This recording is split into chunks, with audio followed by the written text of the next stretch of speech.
আসসালামু আলাইকুম। আমি আজকে এসেছি একটা সুন্দর একটা মেলাতে। এই মেলাটার অবস্থান গাইবান্ধা জেলায় সুন্দরগঞ্জ থানায় অবস্থিত ঐতিহ্যবাহী এক মেলাতে। আমি এসেছিলাম বিকাল ৩টায়। আসার পর দেখি যে এখানে প্রচুর পরিমাণে ভিড়। মেলাতে প্রথমেই ঢুকে দেখলাম যে সবজির সব ধরনের সবজি এখানে পাওয়া যায়। এরপর সামনে গিয়ে দেখলাম বিশাল বিশাল মাছগুলো অনেক বড় ছিল, অনেক এখানে মাছ ছিল।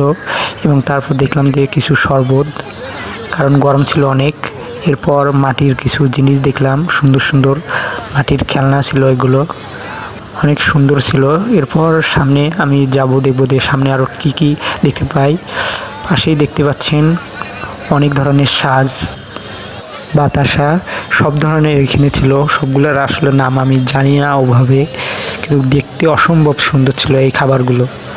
এবং এই দোকানগুলো অনেক ছিল এবং খাবারের রঙগুলো দেখতে অসম্ভব সুন্দর ছিল, একদম দেখে হয়তো খেতে ইচ্ছা করবে।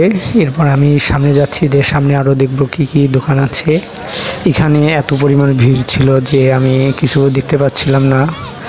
আমি যাচ্ছি সামনে আসার পর আরও কিছু আমি খাবারের দোকান দেখি। আমি এখানে সব ধরনের খাবারে পাওয়া যায় বলতে গেলে, মানে এত দোকান ছিল খাবারের। সবচেয়ে খাবারের দোকানেই আমার মনে হয় বেশি ছিল। আসলে মেলায় আসার মজাই অন্যরকম। যারা এসেছিল তারা হয়তো বুঝতে পারবে যে মেলায় আসলে কতটা ভালো লাগে। যারা একটু খাবার খেতে বেশি পরিমাণ পছন্দ করে তারা মেলায় আসলে হয়তো দেখবে বিভিন্ন ধরনের খাবার, তাদের পছন্দ মতো খেতে পারবে। সব ধরনের এখানে খাবার পাওয়া যায়। এই মেলাতে সব ধরনের লোকেই আসতে পারবে, কারণ মেলার পরিবেশটা অসম্ভব সুন্দর ছিল, একদম শান্ত একটা পরিবেশ ছিল। এবং দেখতে দেখতে অনেকটা সন্ধ্যা হয়। এর মধ্যে আমরা বাসার উদ্দেশ্যে রওনা দিই। আসলে আজকের দিনটা আমার জন্য অনেক ভালো ছিল। ভিডিওটা দেখার জন্য সবাইকে অসংখ্য ধন্যবাদ। আসসালামু আলাইকুম। সবাই ভালো থাকবেন, সুস্থ থাকবেন।